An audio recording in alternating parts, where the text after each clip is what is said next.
शहीदों की चिताओं पर जुड़ेंगे हर बरस मेले, वतन पर मरने वालों का बाकी यही निशान होगा। नमस्कार, सुप्रभात। आप देख रहे हैं संसद टीवी। आपके साथ मैं हूं दीक्षा कोहली। आइए करें शहीदों को नमन। आज लोकतंत्र के मंदिर पर आतंकी हमले की 23वीं बरसी है। आज से 23 साल पहले 13 दिसंबर 2001 को संसद पर आतंकी हमला हुआ था, जिसमें सुरक्षा कर्मियों समेत 9 लोग शहीद हुए थे, 18 लोग घायल हुए थे। इस घटना की याद में संसद भवन परिसर में विशेष श्रद्धांजलि सभा का आयोजन किया गया। सुबह 9 बजे से आप संसद टीवी पर लगातार इस कार्यक्रम को देख रहे हैं। करीब 9:30 बजे के करीब उन्हें श्रद्धांजलि अर्पित की जाएगी। बता दें कि शीतकालीन सत्र के दौरान संसद भवन पर हमले की नाकाम कोशिश की गई थी। इस हमले का बहादुरी से सामना करते हुए दिल्ली पुलिस के 5 सुरक्षाकर्मी नानक चंद, रामपाल, ओम प्रकाश, विजेंद्र सिंह, घनश्याम, केंद्रीय रिजर्व पुलिस बल की कांस्टेबल कमलेश कुमारी, संसद सुरक्षा सेवा के 2 सुरक्षा सहायक जगदीश प्रसाद यादव, मातबर सिंह नेगी और एक कार्मिक देशराज शहीद हो गए थे। आज ये अवसर है उन्हें याद करने का, उनकी बहादुरी को नमन करने का। हम सीधे तस्वीरें आपको दिखाएंगे इस श्रद्धांजलि समारोह की, और ये तस्वीरें लाइव संसद भवन परिसर से, श्रद्धांजलि समारोह से, जो भारतीय लोकतंत्र का मंदिर भी है। और आज इस कार्यक्रम में हमारे साथ 2 विशेष मेहमान हैं। हमारे साथ स्टूडियो में मौजूद हैं वरिष्ठ पत्रकार और हमारे सहयोगी मनोज वर्मा, जो वर्ष 2001 में संसद पर हुए हमले के समय वहीं पर मौजूद थे, रिपोर्टिंग कर रहे थे। उन्होंने उस हमले की घटनाओं को नज़दीकी से कवर किया है और वो आज हमें इस विषय में महत्वपूर्ण जानकारी भी प्रदान करेंगे। हमारे साथ वर्चुअल माध्यम से जुड़े हैं डॉक्टर विक्रम सिंह, जो उत्तर प्रदेश के पूर्व पुलिस महानिदेशक रहे हैं। उनके पास कानून व्यवस्था, सुरक्षा मामलों और पुलिस प्रशासन का गहरा अनुभव है। हमेशा से आतंकवाद के खिलाफ आपने सख्त रुख अपनाया है और आज आप हमारे साथ मौजूद हैं। बहुत बहुत स्वागत है आपका सर। आप दोनों का बहुत बहुत स्वागत है। मनोज जी, शुरुआत आपसे ही करूंगी क्योंकि उस समय आप मौजूद थे। घटना के अनुभव के बारे में जानना चाहूँगी। जिस दौरान ये सब हुआ, आप वहाँ थे, कहाँ आप मौजूद थे, कैसे आपको पता चला और उसके बाद प्रतिक्रिया क्या थी पहली? देखिए, अगर 13 दिसंबर को जब भी मैं याद करता हूं तो कई बार हैरान हो जाता हूं। कल्पना में ये सोचने लग जाता हूं कि अगर शायद उस दिन जो हमारे सुरक्षाकर्मी थे वो देवदूत के रूप में सामने नहीं आते तो हमारे देश का नेतृत्व का क्या होता, देश की राजनीति की दशा क्या होती, देश की सुरक्षा का स्वरूप क्या होता। ऐसे सवाल आज भी मन में उभर के आते हैं, क्योंकि वो 13 दिसंबर का जो हमला था और संसद भवन पर, लोकतंत्र के मंदिर पर जो हमला था, उसकी कल्पना कोई नहीं कर सकता कि पाकिस्तान से आए आतंकवादी इस तरह का दुस्साहस करेंगे। इसकी कल्पना कोई नहीं कर सकता था। और पाकिस्तान की जो भूमिका उस आतंकवादी हमले में उभर के सामने आई, उसको लेकर भी कई सवाल खड़े हुए।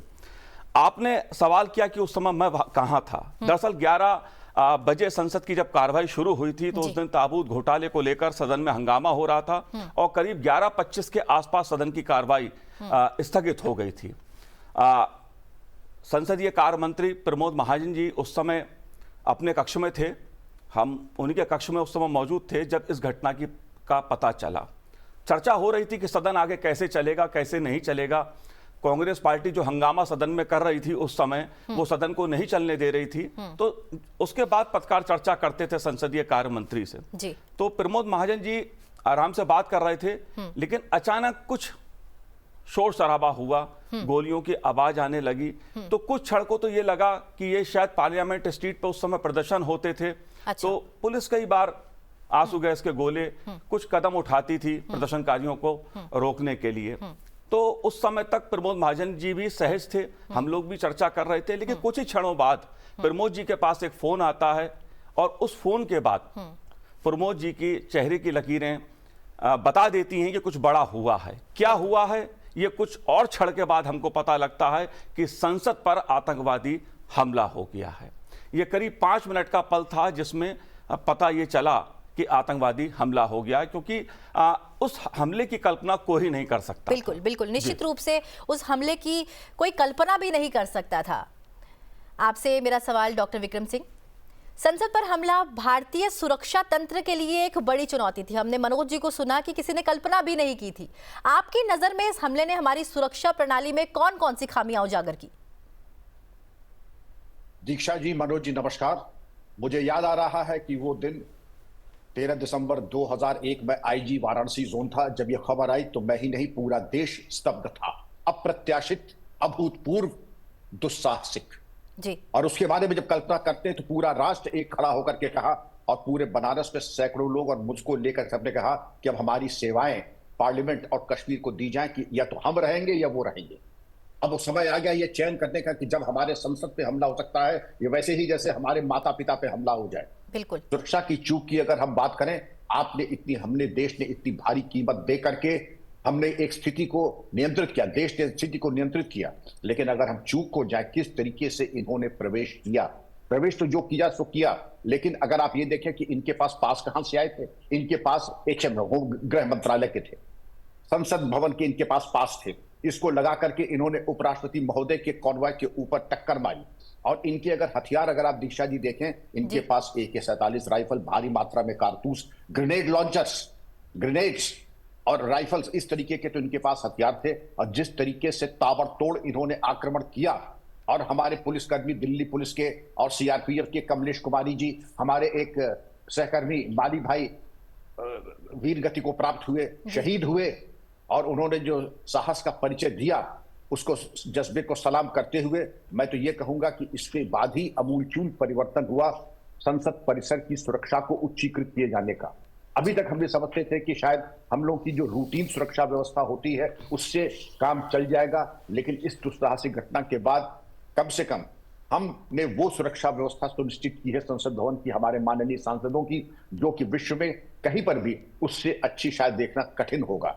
और उसमें जो देखा गया, आपने नकली वो लगाए पासेस, हथियार लिए, गाड़ियों को लेकर के, जाहिर है कि अगर पासेस लिए उनकी भी चेकिंग होनी चाहिए थी, नहीं हुई था, उसके ऊपर हम अभी नहीं जाते हैं। लेकिन ये एक वेकअप कॉल थी पूरे देश के लिए, संसद सुरक्षा के लिए। और इसके मद्देनजर ये आज जो व्यवस्था है वो एक जनरेशन अहेड है पुरानी व्यवस्थाओं से। मैं तो संसद में चूंकि आता जाता रहता था, तब भी ऐसी कोई कमजोरी नहीं थी, लेकिन जो दुस्साहसिक तरीके से, इसके पीछे कौन थे? लश्कर तैयबा, जैश ए मोहम्मद, उन्होंने कितना रिहर्सल किया होगा, कितना रिसर्च किया होगा, और कितना उन्होंने इसकी प्लानिंग की होगी। दीक्षा जी, मैं आपको बता नहीं सकता हूं, इसके ऊपर तो PhD हो सकता है। हाँ। ये आपकी वार्ता में मैं तो केवल आपको रूपरेखा बता रहा हूं, लेकिन ये बताया जाता है कि उन्होंने कितने ड्राई रन किए होंगे, कितनी रिहर्सल किए होंगे, कितने वीडियो का मूल्यांकन करने के बाद। तो दीक्षा जी, ये वेकअप कॉल है, और आज भी हमें सोना नहीं है, हमें इसके और उच्चीकरण करना है, जिससे कि दोबारा कोई दुस्साहस अगर करे तो मुंह तोड़ जवाब वहीं दे दिया जाए। बिल्कुल बिल्कुल, आपने बिल्कुल सही कहा, मुंह तोड़ जवाब देने के लिए कदम हमें बढ़ाना है। लेकिन अगर मैं उस समय की सुरक्षा स्थिति की बात करूं, क्योंकि मनोज जी आप वहां पर मौजूद थे, आपकी मौजूदगी थी, आप उस समय के बारे में अच्छे से बता सकते हैं। उस समय जो सुरक्षा तंत्र था वो कैसा है, उसके बारे में बताइए। देखिए, उस समय सुरक्षा तंत्र बहुत मजबूत था जी। हमारे वॉच एंड वार्ड, जो आजकल हम लोग पार्लियामेंट सिक्योरिटी के नाम से जिन्हें जानते हैं, वो भी थे, और CRPF और दिल्ली पुलिस के भी जवान थे। लेकिन मैंने जैसा कहा कि भारत की संसद अपने संकल्पों, परंपराओं के साथ चलती है। भारत दुनिया को शांति का संदेश देता रहा है, वसुधैव कुटुंब का संदेश देता रहा है। इसलिए कभी हमारे पूर्वजों ने यह कल्पना नहीं की थी कि हमें बंदूक के साए में संसद को चलाना होगा, या कोई ऐसा देश जिसके यहां कभी लोकतंत्र नहीं रहा। मैं सीधे सीधे पाकिस्तान का जिक्र कर रहा हूं कि वो बुलेट के साथ भारत की संसद पर, जो दुनिया को शांति का संदेश देता है, उस पर हमला करने का कोई षड्यंत्र रचेगा। लश्कर ए तौबा या जैश ए मोहम्मद जैसे संगठन कभी इस तरह का दुस्साहस करेंगे। तो मैं कहूं, अगर सुरक्षा मजबूत नहीं होती, मैंने कहा देवदूत बनकर आए। मैं देवदूत इसलिए शब्द कह रहा हूं क्योंकि उस समय तत्कालीन उप प्रधानमंत्री लालकृष्ण आडवाणी सहित 200 सांसद संसद भवन में मौजूद थे, और अगर एक भी आतंकवादी संसद भवन के भीतर नहीं घुस पाया तो ये हमारे सुरक्षा बलों, वो केंद्रीय CRPF हो या दिल्ली पुलिस का जवान हो या वॉच एंड वार्ड जो पार्लियामेंट सिक्योरिटी उस समय हमारी थी, उनका ही ये एक समन्वय था कि एक भी आतंकवादी ना तो जिंदा बचा और ना घुस पाया। पांचों के पांचों आतंकवादी मारे गए। बिल्कुल बिल्कुल। हमारे साथ डॉक्टर विक्रम है। डॉक्टर विक्रम, अगर हम कहें कि हम यूनिफॉर्म पहनते हैं तो यूनिफॉर्म हमारे जीवन में एक जिम्मेदारी का एहसास लेकर आता है। निश्चित रूप से उस जिम्मेदारी के एहसास को बखूबी निभाया उन सुरक्षा कर्मियों ने जो वहां तैनात थे। लेकिन अगर मैं बात करूं आज की, इस हमले के बाद आतंकवाद के खिलाफ भारत की नीतियों में क्या बदलाव हुए हैं? आप इस घटना के बाद आतंकवाद से निपटने की जो भारत की स्ट्रैटेजी है, चाहे हम ये बात करें कि हम शांति की बात करते हैं, लेकिन आज जो स्ट्रेटेजी है, वो भारत की जो रणनीति है, उसे आप किस तरह से महत्वपूर्ण मानते हैं? बहुत अच्छा प्रश्न किया दीक्षा जी आपने। इसके ऊपर मैंने काफी अनुसंधान किया है और मैं केवल 4 वाक्यों में इसका उत्तर देना चाहूंगा। Comparison should be between comparable, उनका मुकाबला होना चाहिए जिनका मुकाबला संभव हो। ये पुरानी बातें अब बिल्कुल अप्रासंगिक हो गई। आज जो नया जागा हुआ भारत है, जागा हुआ शेर है, अगर किसी में आत्मघात करने का जज्बा होगा वही हमारे ऊपर आक्रमण करेगा। हमारी टेक्नोलॉजी, पहले हमारी टेक्नोलॉजी पे आ जाए। हमारी फ्यूचरिस्टिक टेक्नोलॉजी है, एआई है, ब्लॉकचेन है, फ्यूचरिस्टिक ड्रोन टेक्नोलॉजी है। ये सब चीजों का समावेश हमारे अर्धसैनिक बलों में और पुलिस बल में आ चुका है। अभी सूचना संकलन को हम दूसरे स्तर पर ले गए हैं। आपने ये देखा होगा, ये सुखद अनुभव है कि हमारे यहाँ बहुत समय से बॉम्ब ब्लास्ट नहीं कोई कर पाया है। ये नहीं कि इसकी संभावना नहीं है, लेकिन अगर है तो आपने ये भी देखा होगा किसी ने अगर किया। अभी एनआईए ने 19 जगहों पर 6 प्रांतों में एक साथ छापे डाले तो लॉ में आ जाइए। अब हमारे पास एनआईए है, हमारे पास यूएपीए है, हमारे पास फास्ट ट्रैक कोर्ट्स है कि अगर आज किसी ने, अब तो किसी की पागलपन किसी को सवार है उसका तो कोई इलाज है नहीं, लेकिन अगर पागलपन के आकर के किसी ने कोई दुस्साहस किया तो उसके ऐसे परिणाम होंगे कि वो याद करेगा और उसको स्पॉन्सर करने, प्रायोजित करने वाले भी याद करेंगे। उनके फाइनेंशियल ट्रेल पकड़ने के हमारे पास तरीके हैं। अंतरराष्ट्रीय स्तर पे इनको एक तरीके से इनके विरुद्ध कार्रवाई करने की जरूरत। माननीय प्रधानमंत्री जी ने जो आह्वान किया है, क्या इसके पहले किसी ने टंकार के साथ ये घोषणा की थी? शांति के बारे में बिल्कुल सही है कि भारत शांति प्रिय देश है, किसी के ऊपर आक्रमण करना उसके मिजाज में नहीं है, लेकिन हमारे ऊपर अगर कोई आक्रमण करेगा तो माननीय प्रधानमंत्री जी ने स्पष्ट ये कह दिया है कि आक्रमण का मुंह तोड़ जवाब ही नहीं दिया जाएगा, घर में घुस करके मारा भी जाएगा। और हमने किया भी है, निश्चित रूप से किया भी है जी, और हमने किया भी है। और इसके पहले हम लोग दूसरे गाल दिखाने वालों की, विश्व में हमारी ये अवधारणा थी, ये हमारे बारे में ये एक चर्चा थी कि एक गाल पे तमाचा मारो तो दूसरे गाल दिखा देंगे। वो जमाने अब चले गए। अब अगर किसी ने दुस्साहस किया तो उसके परिणाम होंगे और उसके लिए ऐसे भयावह परिणाम होगा कि वो थर्रा जाएगा खुद भी सोच करके। निश्चित रूप से अब डिफेंसिव छोड़ के हम भी ऑफेंसिव हो गए हैं। लेकिन अगर अब हम बात करें आतंकवाद का सामना करने के लिए अंतर्राष्ट्रीय सहयोग को आप कितना महत्वपूर्ण मानते हैं? ये सवाल मेरा आप दोनों से रहेगा क्योंकि मीडिया से भी जुड़े आप यहाँ पर मौजूद हैं। लेकिन सबसे पहले मैं आपसे ही जानना चाहूंगी डॉक्टर विक्रम कि अंतर्राष्ट्रीय सहयोग कितना महत्वपूर्ण है अगर मैं आतंकवाद का सामना करने के लिए जानकारी चाहूँ तो? बहुत ही अच्छा प्रश्न दीक्षा जी। मैं चाहूंगा, क्योंकि जैसे पुलिस फोर्स का है, अगर यूपी में है तो उसका ज्यूरिडिक्शन यूपी तक है, सीआरपीएफ है उसका ज्यूरिडिक्शन है, और कोई भी पुलिस फोर्स भारत में। लेकिन अब अंतर्राष्ट्रीय स्तर पे अगर कनाडा से बैठ करके कोई गुरपतवंत सिंह पन्नू या निज्जर या कोई इस तरीके के तत्व, अराजक तत्व, या तहव्वुर राणा या डेविड कोलमैन हेडली इस तरीके के तत्व सोच रहे हैं तो अंतर्राष्ट्रीय स्तर पे हम क्या कर सकते हैं? सबसे पहले तो हम बात कर ले इंटरपोल की, रेड कॉर्नर नोटिस की, उसके बाद हम इंटरनेशनल कोर्ट ऑफ जस्टिस, फिर इंटेलिजेंस शेयरिंग की। आपने ये देखा होगा कितने चरमपंथी जो दशकों से भूमिगत थे, अब्दुल करीम टुंडा को आप देख लीजिए, और इस तरह के तमाम केसेस हैं जिनका कि न प्रत्यावर्तन ही हुआ बल्कि हमारी सिस्टर एजेंसीज और कोऑपरेटिंग इंटरनेशनल एजेंसीज ने उनको हमारी एजेंसीज के हवाले किया और कानून के अंतर्गत उनके ऊपर कार्रवाई हो रही है। शेयर्ड इंटेलिजेंस के ऊपर आ जाइए, तमाम चीजें ऐसी हैं और जिसके इन शेयर्ड इंटेलिजेंस में, और आपने ये भी देखा होगा जहां एक तरफ शेयर्ड इंटेलिजेंस है वहीं एक सटल कूटनीतिक विरोध भी है। कूटनीतिक विरोध है, मैं देश का नाम नहीं लूंगा, लेकिन उनकी कूटनीतिक विरोध के बावजूद भारत को जो करना है वो कर रहा है। इसकी एक मिसाल मैं दूंगा, इजराइल। दुनिया भर के जो है इंटरनेशनल कोर्ट ऑफ जस्टिस ने एक वारंट निकाल दिया इजराइल के प्रधानमंत्री के ऊपर। उससे गॉडफादर ने उन्होंने यही कहा, इजराइल की सुरक्षा सर्वोपरि, वही भारत की सुरक्षा सर्वोपरि है और किसी को हस्तक्षेप करने का कोई अधिकार नहीं है। आप इसी प्रकरण में ले लें, पाकिस्तान के तत्कालीन राष्ट्रपति जरदारी ने जाकर की बड़ी आलोचना की, अफजल गुरी की फांसी कैसे दे दिया हमने? तुम कौन होते हो बताने वाले कि फांसी हम कब देंगे, कहां देंगे, क्यों देंगे? आप अपने को संभाल नहीं पा रहे हैं और हमारा मार्गदर्शन करने की कृपा न करें हमारे ऊपर। बिल्कुल हम अपने प्रकरण ठीक से कर सकते हैं दीक्षा जी। बिल्कुल, यही सवाल मेरा आपसे मनोज जी। देखिए, जैसा आपने कहा कि सुरक्षा तंत्र को लेकर अंतर्राष्ट्रीय स्तर पर या सहयोग को लेकर ये जो दो मुद्दे बहुत महत्वपूर्ण हैं। मैं उन सुरक्षा पहलुओं पर नहीं जाऊंगा जिनका जिक्र डॉक्टर विक्रम सिंह जी ने किया। मेरा मानना यह है किसी भी देश के नेतृत्व की जो इच्छा शक्ति होती है वो ऐसे फैसले लेने में बहुत महत्वपूर्ण भूमिका निभाती है। अगर 2014 के बाद की मैं अगर बात करूं तो जीरो टॉलरेंस आतंकवाद के खिलाफ बिल्कुल। ये नरेंद्र मोदी सरकार की जो नीति रही है उसने दरअसल पूरे प्रदेश को बदलने का काम किया है। शांति का संदेश दिया, वसुधैव कुटुंब की बात प्रधानमंत्री नरेंद्र मोदी जी ने की, लेकिन यह भी साफ साफ दुनिया को बताया कि आतंकवाद का कोई भी स्वरूप हो उसको भारत बर्दाश्त नहीं करेगा। पुलवामा के बाद जो कुछ हुआ वो भी दुनिया ने देखा, भारत ने घुस के मारा, आतंकवादी अड्डों को ध्वस्त करा।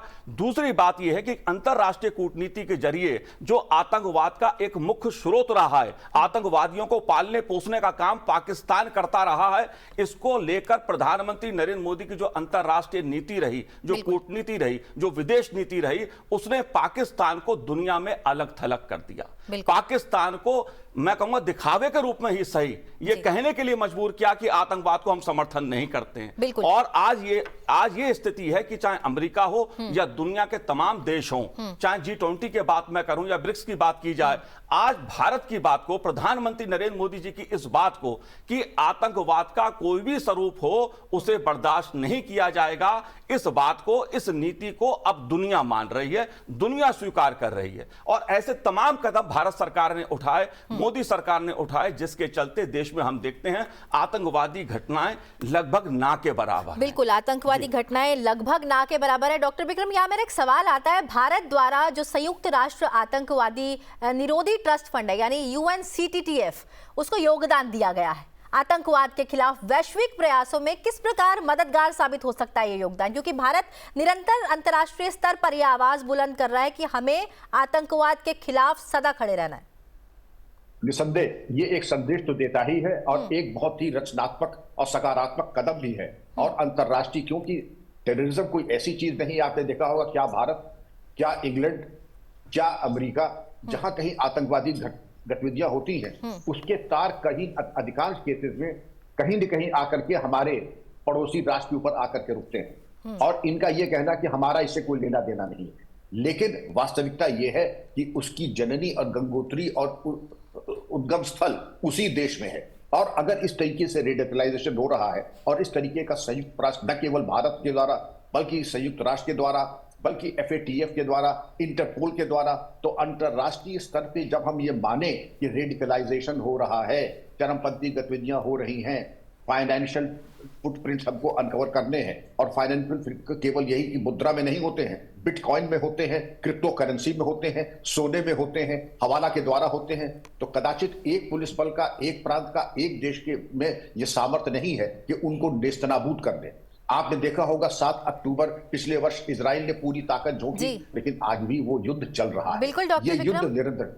और हम अभी सीधी तस्वीरें भी दिखा रहे हैं और संसद भवन परिसर से ये सीधी तस्वीरें आ रही हैं जहां पर शहीदों को नमन करने के लिए, उन्हें श्रद्धांजलि अर्पित करने के लिए श्रद्धांजलि समारोह आयोजित किया गया है भारतीय लोकतंत्र के मंदिर में, यानी कि संसद भवन परिसर में आयोजित इस समारोह में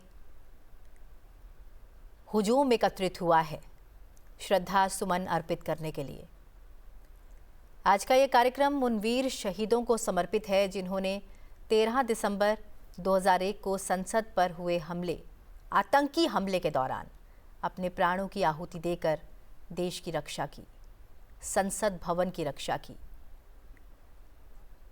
और आप सीधी तस्वीरें देख रहे हैं। आज उनकी अमर गाथा हमें प्रेरणा देती है, उनका बलिदान हमारी भावना और देशभक्ति का प्रेरणा स्रोत है।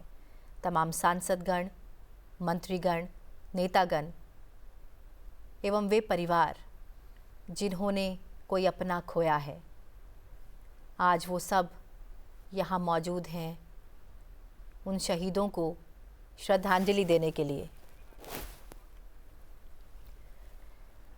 हम बात कर रहे हैं उस दिन की, 13 दिसंबर जब मनोज जी आप वहाँ पर मौजूद थे, तस्वीरें भी आज 23 साल के बाद वो जीवंत तस्वीरें आज सामने मौजूद हैं। हम बात कर रहे हैं सुरक्षा कर्मियों की। निश्चित रूप से उन्होंने एक बहुत बड़ी जिम्मेदारी निभाई, लेकिन मनोज जी मैं जानना चाहूँगी, एक शायद स्तंभ ऐसा है जो बहुत ज़रूरी स्तंभ है, लेकिन कभी अभी हम उस बारे में बात नहीं करते। आप वहाँ मौजूद थे, लेकिन मीडिया की जो जिम्मेदारी है वो कितनी चुनौतीपूर्ण रहती है, हम इसमें कभी बात नहीं करते। आप वहाँ मौजूद थे, सुरक्षा कर्मियों पर जिम्मेदारी थी, उन्होंने बखूबी निभाई, लेकिन आप भी वहाँ मौजूद थे जी। आप जैसे कई और मीडिया कर्मी भी मौजूद रहे होंगे, कई घायल हुए होंगे। मैं तमाम वो बातें जानना चाहती हूँ। जी, जाहिर सी बात है उस समय मीडिया के भी तमाम साथी वहां पर उस समय मौजूद थे और कोई कल्पना नहीं कर सकता था इस प्रकार का हमला होगा। लेकिन जब हमला हुआ तो उसको पहली बार मैं कहूंगा कि इस तरह की आतंकवादी घटना को लाइव पूरे देश और दुनिया ने देखा। पहली बार मीडिया के जरिए पाकिस्तान और पाकिस्तान के आतंकवादी संगठन पूरी दुनिया में एक्सपोज हुए कि पाकिस्तान और उसके आतंकवादी संगठन किस प्रकार भारत के खिलाफ एक छद्म युद्ध उस समय लड़ रहे थे और किस तरह से षड्यंत्र रच रहे थे। ये पूरी दुनिया ने देखा दीक्षा जी, और मैं कहता हूं इसमें मीडिया की भूमिका बहुत सकारात्मक रही। जिस तरह से दिखाया, हमारे एक साथी जो थे वो शहीद भी उसमें हुए, घायल हो गए थे यहाँ पर, और लेकिन उनकी अस्पताल में जाके मृत्यु भी हुई उनकी। कई और मीडिया साथी भी घायल हुए थे। लेकिन मैं ये कहता हूं कि मीडिया ने उन सभी हालातों को देश की जनता तक, दुनिया को बताने का काम किया कि किस तरह पाकिस्तान और उसके आतंकवादी संगठन भारत के खिलाफ एक आतंकवाद को हथियार के रूप में इस्तेमाल कर रहे हैं। पहली बार पाकिस्तान एक्सपोज हुआ। बिल्कुल मनोज जी, हमारे एक सहयोगी भी हैं जिन्होंने अपने पति को इस दौरान खोया। वो भी घायल हुए थे और घायल अवस्था में वो अस्पताल ले जाए गए, और आज भी जब हम उनकी सूनी आंखें देखते हैं तो ये महसूस होता है कि वो कितना बड़ा दर्द रहा होगा। लेकिन एक गर्व की भावना भी है कि बेशक मीडिया में थे, लेकिन उन्होंने एक बड़ा योगदान निभाया, देश के लिए अपनी जिम्मेदारी निभाई जी। अगर मैं पाकिस्तान की बात करूं, डॉक्टर बिक्रम हमारे साथ मौजूद हैं। डॉक्टर बिक्रम, पाकिस्तान के आतंकवादी संगठन संसद के हमले के पीछे थे। लगातार वो ऐसे कुछ ना कुछ नापाक इरादों के साथ हमारे बॉर्डर के अंदर घुसने की कोशिश भी करते रहे हैं। ऐसे में भारत ने अपनी सीमा सुरक्षा और अंतर्राष्ट्रीय स्तर पर पाकिस्तान के खिलाफ कड़ा रुख भी अपनाया है। आपको क्या लगता है, ये कदम पर्याप्त था या भारत को कोई और कठोर कार्रवाई करनी चाहिए? बिल्कुल सही कहा दीक्षा जी। मैं बड़ी पीड़ा के साथ, बड़ी वेदना के साथ मैं ये कहना चाहूंगा, हमने जरूर कदम उठाए थे। मनोज जी ने बिल्कुल सही कहा कि जो हम कर सकते थे यथा सामर्थ्य यथाशक्ति वो हमने किया था, लेकिन यथा सामर्थ्य यथाशक्ति पर्याप्त नहीं होता है, विशेषकर जब हमारे बगल में एक फेल्ड स्टेट है, एक रोग स्टेट है, और वो पूरा तन मन धन लगा के उसकी एक ही जीवन लक्ष्य है कि कैसे हमको चोट पहुंचाए। उसके लिए हमें चाहिए कि जो विश्व की सर्वश्रेष्ठ तकनीक है, बजट का कोई कंस्ट्रेंट नहीं है, और सर्वश्रेष्ठ हमारा मैन पावर था ही। जब हमारे इतने पुलिसकर्मी, सीआरपीएफ कर्मी, महिला सीआरपीएफ कमलेश जी शहीद हुई, मीडिया कर्मी शहीद हुए, अब इससे बड़ा बलिदान तो हो नहीं सकता है। लेकिन बलिदान के बावजूद तो हम और कुछ कर सकते थे। उच्चीकरण, टेक्नोलॉजी, लॉ, अफजल गुरु की फांसी में इतना जस्टिस जिंगरा ने यहां तक कहा कि इसमें जुडिशरी ने 3 साल लगाए और एग्जीक्यूटिव ने इतने वर्ष लगाए इसको फांसी देने में। संदेश ये होता है कि राष्ट्र विरोधी तत्व जो इतने गंभीर, जिसके ऊपर आरोप और सजा याफ्ता है, फौरन से पेशतर उसकी फांसी होनी चाहिए थी। और पीड़ा हमें इस बात की है, खैर उस पर हम बाद में आएंगे। आपने बताया कि हमारी टेक्नोलॉजी, हमारा मैन पावर, आज स्पेशली ट्रेन्ड हमारे पास ब्लैक कैट कमांडोज हैं, हमारे पास कोबरा कमांडोज हैं, हमारे पास टेक्नोलॉजी और weaponry, night vision devices, bullet proof jackets, infrared aiming devices, वो तमाम चीजें टेक्नोलॉजी हमारे पास हैं कि किसी भी चरमपंथी ने जो साहस किया तो उसको जहन्नुम रसीद करने में समय नहीं लगेगा हमारे पैरामिलिट्री फोर्सेस को। तो लेकिन ये कांस्टेंट इंप्रूवमेंट, कांस्टेंट इनोवेशन आज जो प्रासंगिक है दीक्षा जी, वो 6 महीने में ऑब्सोलीट हो जाएगा। तो हमने तक अगर हम देखें, हमने शायद उच्चीकरण नहीं किया था। आज आपको जान के प्रसन्नता होगी कि गृह मंत्रालय के दिशा निर्देश में प्रत्येक पुलिस बल उच्चीकरण हो रहा है। माननीय प्रधानमंत्री, आखिरी वाक्य, पुलिस डीजीज कॉन्फ्रेंस में ये पहला अवसर है जब माननीय प्रधानमंत्री एक 2 दिन पूरी सभा को संबोधित करते हैं, उनका टारगेट निर्धारित करते हैं, और पुलिस को 2 एक्रोनिम दिए प्रधानमंत्री ने, एक स्मार्ट और एक पुलिस, कि आपके इंग्रेडिएंट्स ये सब पुलिस टीम में जब समावेश हो जाएंगे तो वाकई एक परिकल्पना होती है कि जिस तरीके से बिल्कुल निर्भीक होकर के करें, सुरक्षित होकर के रहें, और भारत पूरी तरीके से सुरक्षित रहेगा। ऐसा सुखद अनुभव पुलिस विभाग को, पैरामिलिट्री को कभी नहीं मिला कि माननीय प्रधानमंत्री स्तर के वीआईपीज आकर के सभा में न केवल शिरकत करें, दिशा निर्देश दें, बल्कि पूरा समय 1 दिन का 2 दिन का वहां पर दें, जिससे कि पुलिस का मनोबल बिल्कुल आसमान छू रहा है।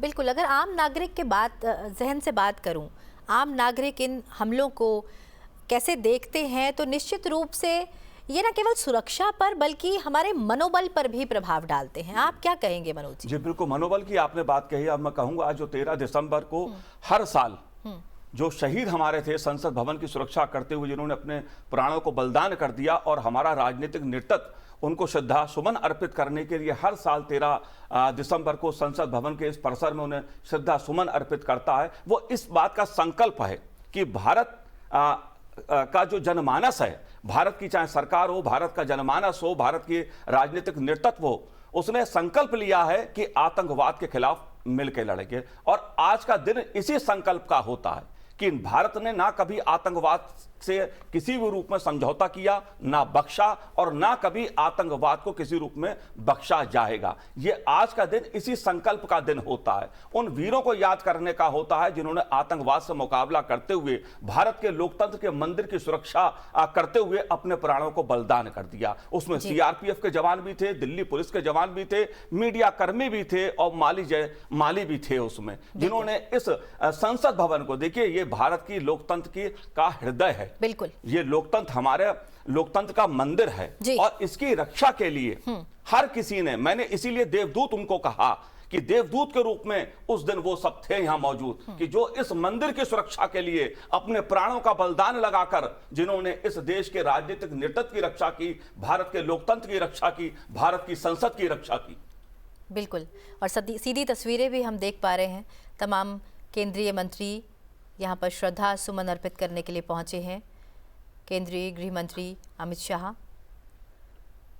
संसदीय कार्य मंत्री किरेन रिजिजू, केंद्रीय मंत्री मनोहर लाल, कई राज्य मंत्री, साथ ही राज्यसभा के उपसभापति हरिवंश भी श्रद्धांजलि अर्पित करने पहुंचे हैं। लोकसभा अध्यक्ष के मार्गदर्शन में सभी यहाँ मौजूद, और कुछ ही समय में यहाँ प्रधानमंत्री नरेंद्र मोदी एवं राज्यसभा के सभापति एवं उपराष्ट्रपति जगदीप धनखड़ भी यहाँ उपस्थित होंगे।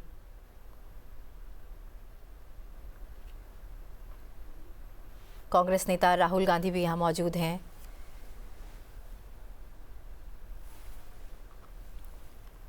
डॉक्टर बिक्रम सिंह लगातार हमारे साथ बने हुए हैं। डॉक्टर बिक्रम सिंह, अगला सवाल मैं ये जानना चाहूंगी आपसे, संयुक्त राष्ट्र आतंकवाद रोधी कार्यालय की अगर मैं बात करूं, UNOCT, और भारत के बीच जो सहयोग है उसके क्या प्रमुख पहलू हैं, और आतंकवाद से निपटने के लिए किस तरह से प्रभावी हो सकता है? निसंदेह एक बहुत अच्छा कदम है। पारस्परिक समन्वय, पारस्परिक सहयोग, और किस तरीके से उनके जो फाइनेंशियल स्ट्रक्चर है उसके विरुद्ध कार्रवाई की एक रूपरेखा दी गई है। कम से कम उन्होंने इसको बात को स्वीकार तो किया।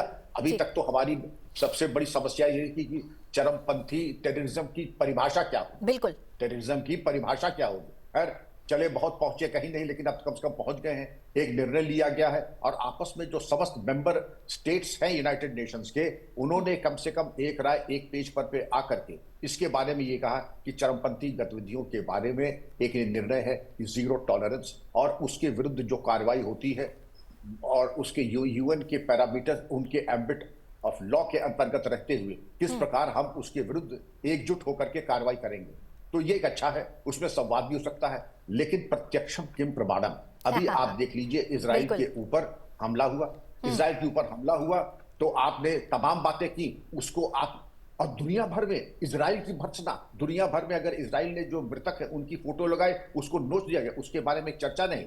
हमास को एक पॉलिटिकल लीडरशिप कही जा रही है, और तो और इंटरनेशनल कोर्ट ऑफ जस्टिस ने वारंट तक निकाल दिए इजरायली नेतृत्व के ऊपर। मैं ये चाहूंगा कि भाई बातों कथनी और करनी में कुछ तो एक रूपता होनी चाहिए। मैं बड़ा निराश हूं कि आपने बिल्कुल सही कहा, अच्छा प्रयास है, होना भी चाहिए, लेकिन चरमपंथी हमले के ऊपर अगर आप कठोर भर्त्सना न करके आप ये कहते कि जो 1300 मारे गए थे, शुरुआत वहां से होती है। अगर शुरुआत वहां से होती है तो उसके बारे में भी एक निर्णय हो जाता। और दूसरी तरफ इंटरनेशनल कोर्ट ऑफ जस्टिस अगर वारंट इशू कर रहा है तो मैं समझता हूं कहीं पथभ्रष्ट हम हो गए हैं कि हमको पहले तो अपना दिशा निर्धारित कर लें, हमें किस तरफ जाना है, ये बढ़ना है, पीछे हटना है या यथास्थिति बनाए रखना है। तो प्रत्यक्ष अब जरा कुछ करके दिखाना होगा इस बॉडी को। कम से कम भारत ने अगर कहा तहव्वुर राना को भेजिए, भारत ने अगर ये कहा है कि डेविड कोलमैन हेडली को भेजिए, कम से कम उसमें हमारा थोड़ा सहयोग अगर मिल जाता तो हम बहुत प्रसन्न होते। बिल्कुल सर, मैं यहाँ पे एक सवाल और इसके साथ जोड़ना चाहूंगी कि आपको लगता है कि वैश्विक आतंकवाद से निपटने के लिए एक सामान्य परिभाषा की आवश्यकता है, और क्या इसे स्थापित करने में भारत का कोई विशेष योगदान हो सकता है? अगर अंतर्राष्ट्रीय स्तर पर बात करूं, अंतरराष्ट्रीय स्तर पे भारत से ज्यादा उपयुक्त कोई राष्ट्र नहीं हो सकता है कि जो इसको परिभाषित करे। और जिस तरीके की हमने ढुलमुल तरीका अपनाया है इसको परिभाषा करना कोई रॉकेट साइंस थोड़ी है, लेकिन जहां इच्छा शक्ति का अभाव होता है तो हम एन केन प्रकारेण उसको हम करते हैं। अब मैं फिर एक बड़ी कटु बात कह रहा हूं, ये एक अवधारणा है, मैं उसको कन्फर्म में कॉन्ट्रडिक्ट नहीं करूंगा। आजकल की जो फंडिंग स्टेट नेशंस है यूनाइटेड नेशंस के, उनका वर्चस्व और बोलबाला बहुत ज्यादा है। वो चाहे सिक्योरिटी काउंसिल की मेंबरशिप को लेकर के हो या अन्य निर्णय हो या आज जो वीटो के जो प्रक्रियाएं हैं, ये दिखाई ये पड़ रहा है कि औचित्य के ऊपर नहीं बल्कि इसके ऊपर कि जो कंट्रीब्यूटिंग स्टेट्स हैं उनका बहुत बड़ा योगदान इसमें होता है। लेकिन अगर हम टेररिज्म को आज डिफाइन नहीं करेंगे तो चीन में वीगर स्टेट है, वहां के बारे में तो एक शब्द कहीं दुनिया में नहीं कहता है। हमास और हिजबुल्लाह के आतंक के बारे में निंदा और भर्त्सना का एक शब्द नहीं कहा जाता और मनमाने तरीके से भारत के ऊपर, और हम क्या कहते हैं जब अपना ही सोना खोटा तो दूसरे को क्या कहे, अफजल हम शर्मिंदा है तुम्हारे बिल्कुल सर। और साथ ही हम अभी सीधे तस्वीरें भी दिखा रहे हैं, जिस तरीके से आपने बताया कि भारत हमेशा से कड़ा रुख अपनाता रहा है, हमेशा से अंतर्राष्ट्रीय स्तर पर बात करता रहा है। वहीं हम सीधे तस्वीरें भी दिखा रहे हैं संसद भवन परिसर की। प्रधानमंत्री नरेंद्र मोदी श्रद्धा सुमन अर्पित करने पहुंचे हैं, शहीदों को नमन करने पहुंचे हैं। ये तस्वीरें बयां कर रही हैं कि किस तरीके से पूरा देश आज शहीदों को नमन कर रहा है। सीधे तस्वीरें आप देख रहे हैं। उपराष्ट्रपति जगदीप धनखड़ संसद भवन परिसर में पहुंचे हैं। प्रधानमंत्री ये श्रद्धांजलि समारोह उन शहीदों की याद में आयोजित किया जा रहा है जिन्होंने 13 दिसंबर 2001 को भारतीय संसद पर हुए आतंकवादियों के आक्रमण को विफल करते हुए अपने प्राणों की आहुति दी और भारतीय प्रजातंत्र की रक्षा की। हमें अशोक चक्र से सम्मानित शहीद जगदीश प्रसाद यादव, शहीद मातबर सिंह नेगी, शहीद कमलेश कुमारी, कीर्ति चक्र से सम्मानित शहीद नानक चंद, शहीद रामपाल, शहीद ओम प्रकाश, शहीद विजेंद्र सिंह, शहीद घनश्याम और सीपीडब्ल्यूडी के कर्मचारी शहीद देशराज की शहादत पर गर्व है। इन सभी शहीदों को हम श्रद्धापूर्वक नमन करते हैं। अब सीआईएसएफ की सम्मान गार्ड शहीदों के सम्मान में सलामी देगी।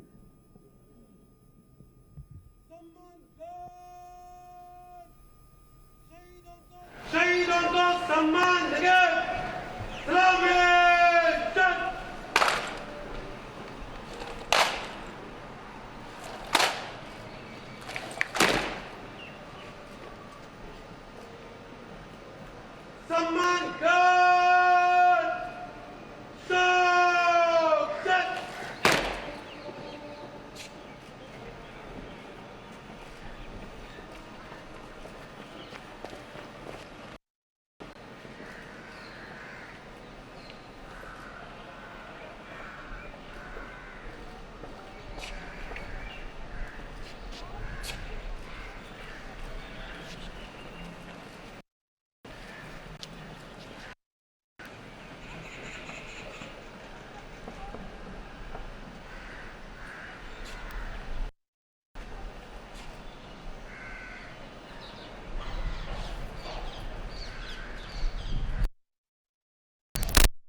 अब हम शहीदों के सम्मान में मौन रखेंगे।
अब सभी गणमान्य अतिथि अमर शहीदों के सम्मान में पुष्पांजलि अर्पित करेंगे।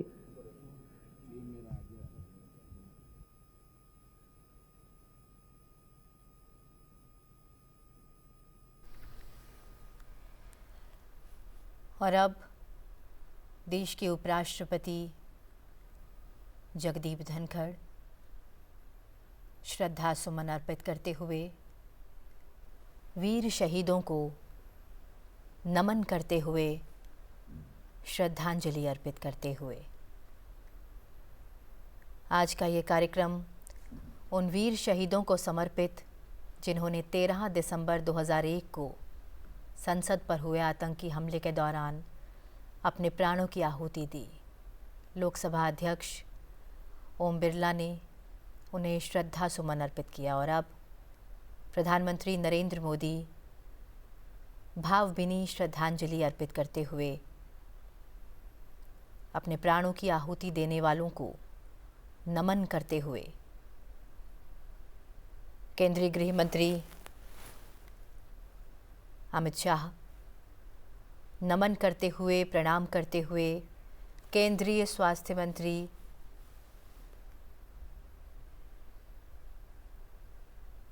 श्रद्धा सुमन अर्पित करते हुए, केंद्रीय मंत्री जेपी नड्डा,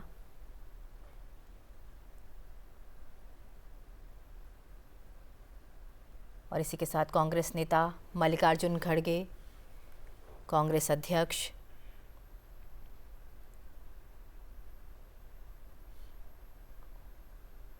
कांग्रेस नेता राहुल गांधी, और इसी के साथ संसदीय कार्य मंत्री किरण रिजिजू श्रद्धा सुमन अर्पित करते हुए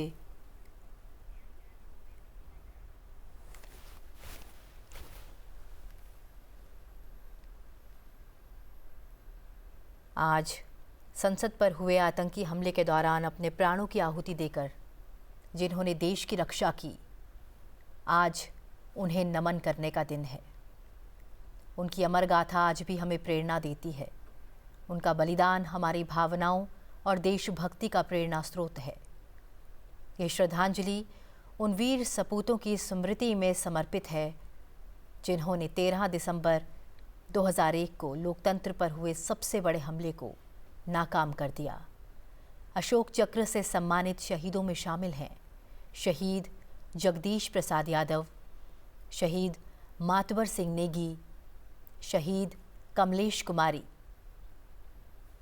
कीर्ति चक्र से सम्मानित शहीदों में शामिल हैं शहीद नानक चंद, शहीद रामपाल, शहीद ओम प्रकाश, शहीद विजेंद्र सिंह, शहीद घनश्याम और CPWD के कर्मचारी शहीद देशराज। हम सभी इन शहीदों को कृतज्ञता के साथ नमन करते हैं, वंदन करते हैं, प्रणाम करते हैं उस शहादत को। और तमाम केंद्रीय मंत्री गिरिराज सिंह जी इस वक्त पुष्प अर्पित करते हुए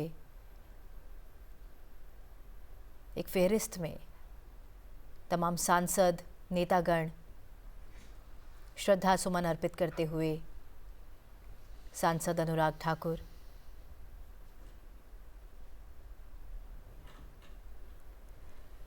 आज का ये दिन निश्चित रूप से उन्हें याद करने का है, उन्हें नमन करने का है। ये उनका जज्बा, उनका हौसला, उनका समर्पण ही था कि उन्होंने तत्परता के साथ जिम्मेदारी निभाते हुए संसद की सुरक्षा व्यवस्था का ध्यान रखा, अपना जीवन दांव पर लगा दिया, लेकिन संसद भवन परिसर के अंदर किसी आतंकी को आने नहीं दिया। सीधी तस्वीरें आप देख रहे हैं। हमारे साथ इस कार्यक्रम में 2 खास मेहमान भी बने हुए हैं, डॉक्टर बिक्रम सिंह जी और मनोज वर्मा जी।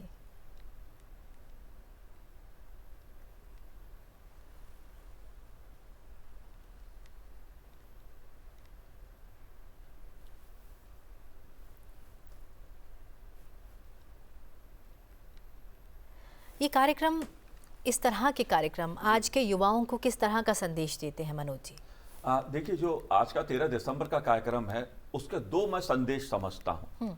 एक संदेश तो ये, जैसा आपने कहा कि हमारी आने वाली पीढ़ी को प्रेरणा देने का काम करता है, वो ये प्रेरणा देने का काम करता है कि भारत के लोकतंत्र की, भारत के संसद भवन की रक्षा करते हुए किस तरह से हमारे जो सुरक्षा कर्मी थे उन्होंने प्राणों का बलिदान किया। निहत्थे JP यादव जी, संसद भवन में कोई आतंकवादी घुस ना जाए, AK-47 राइफल के साथ जो पाकिस्तानी आतंकवादी घुसे थे उनसे जूझ गए, अपने प्राणों का बलिदान कर दिया। ऐसी मिसालें देखने को नहीं मिलती हैं दीक्षा जी। ये अपने में अद्भुत मैं कहूंगा, ये ऐसी वीर गाथाएं हैं जिनके देश के युवा को जानना चाहिए, समझना चाहिए कि अपने प्राणों की चिंता ना करते हुए, कर्तव्य पथ पर चलते हुए कैसे संसद भवन की रक्षा की और आतंकवादियों को मार गिराया हमारे सुरक्षा कर्मियों ने। और दूसरी बात है संकल्प लेने की। और आज जब हम देखते हैं कि हमारा राजनीतिक नेतृत्व, प्रधानमंत्री नरेंद्र मोदी जी हो या राज्यसभा के सभापति जगदीप धनखड़ जी, लोकसभा के अध्यक्ष ओम बिरला जी और विपक्ष के नेता राहुल गांधी जी या मल्लिकार्जुन खड़गे जी, तमाम दलों के नेता राजनीतिक दीवारों से ऊपर उठकर जब श्रद्धा सुमन अर्पित करते हैं वीर शहीदों को, तो उसका एक ही संदेश होता है कि आतंकवाद के खिलाफ पूरा भारत एक है, पूरा भारत एकजुट है और आतंकवाद को भारत हमेशा मुंह तोड़ जवाब दिया है और मुंह तोड़ जवाब देता रहेगा।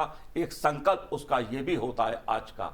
तो मैं कहूंगा जो श्रद्धा सुमन आज अर्पित किए जाते हैं उससे प्रेरणा युवा पीढ़ी को भी लेने चाहिए ताकि आतंकवाद के खिलाफ हमारी लड़ाई कमजोर ना पड़े। और मैं समझता हूं पिछले 10 सालों में जिस तरह के कदम उठाए गए हैं वो उसी प्रेरणा का ही मैं कहूंगा फल है कि आज अंतर्राष्ट्रीय स्तर पर आतंकवाद के मुद्दे पर भारत की बात को पूरी दुनिया सुनती है और मानती है। जी डॉक्टर विक्रम सिंह, तपती रेत हो या फिर माइनस टेम्परेचर जहां पर इंसान भी जम जाए, ऐसी जगह पर वर्दी पहने लोग मौजूद हैं, इसलिए हम अपने घरों में मुस्कुरा रहे हैं। आज की पीढ़ी को सुरक्षा बलों और शहीदों के योगदान को समझाने और प्रेरित करने के लिए आप क्या सुझाव देना चाहते हैं? दीक्षा जी, आपने जो प्रश्न किया है और आपने उसकी खुद ही समीक्षा कर ली कि जो त्याग और बलिदान की मूर्ति हमारी पुलिस फोर्सेस, पैरामिलिट्री फोर्सेस, फौज, उनका हम जितना भी आभार व्यक्त करें, जितना भी नमन करें, सैल्यूट करें, वो कम होगा, क्योंकि हम सदैव उनके लिए ऋणी थे, हैं और रहेंगे। और जो उन्होंने आदर्श स्थापित किया है, चाहे तपता हुआ रेगिस्तान हो, चाहे सियाचिन की बर्फीली ठंड हो, जिसका टेम्परेचर हमारे रेफ्रिजरेटर के फ्रीजर से भी ज्यादा ठंडा होता है, वहां पर अगर वो करें जिससे कि हम आप सुरक्षित रहें और इस तरीके का हम लोग वार्तालाप कर सकें। पूरा देश अगर असुरक्षित है तो उसका कारण यही है कि हम और हमारी फौजें वहां पर मौजूद हैं और बिल्कुल चट्टान की तरह खड़ी है। उनका एक ही है कि वर्दी कभी हल्की न पड़े, मातृभूमि पर शीश चढ़ाने जिस पथ जाए वीर अनेक, अपना सर्वस्व त्याग करने के लिए और सुप्रीम सैक्रिफाइस देने के लिए हमारा सैन्य बल न कभी पीछे था, न है, न रहेगा। और इसी त्याग और बलिदान को सलाम करते हुए आज आपने देखा कि ये एक समारोह ही नहीं, ये एक परेड की शक्ल में था, जिसमें अपने पारस्परिक मतभेद भुला करके सभी हमारे माननीय सांसद, माननीय मंत्रीगण और माननीय विशिष्ट व्यक्तिगण आकर के अपने श्रद्धा सुमन हमारे शहीदों को दे रहे हैं। ये युवाओं को हमेशा प्रोत्साहित और उत्साह देता रहेगा और ऊर्जा और स्फूर्ति का संचार भी करता रहेगा। यह कोई मामूली घटना थोड़ी ही है। और ये कहा जाता है एक देश जाना जाता है जो अपने शहीदों का किस प्रकार सम्मान और नमन करता है। बिल्कुल। डॉक्टर बिक्रम सिंह जी, शहीद हुए व्यक्ति सिर्फ एक दिन की गरिमा के नहीं होते, उनको हम सिर्फ एक दिन के लिए याद नहीं रखते, आजीवन हम उनके किए हुए कार्यों को याद रखते हैं, आजीवन हम उन्हें नमन करते हैं। लेकिन शहीदों की विरासत को जनमानस में बनाए रखने के लिए और क्या प्रयास किए जाने चाहिए, आपको क्या लगता है?